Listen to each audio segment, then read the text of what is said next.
ta ce na duko baikin ango amarya, a wurin sunna ku kai rabana mai iko da ya shirya.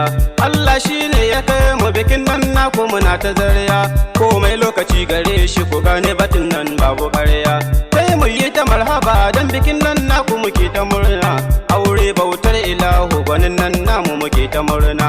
Lawan ta zama ango Belau ta zama amarya, tilas na yaba ka lawan domin ka zama jarumi, kuma ka zama hakimi, ba ka yin zulumi, yau ka zama malami. Soyayyar ruwan zuma na san ka da hidima, kai dai ka yi alkawar Belau tana rawar.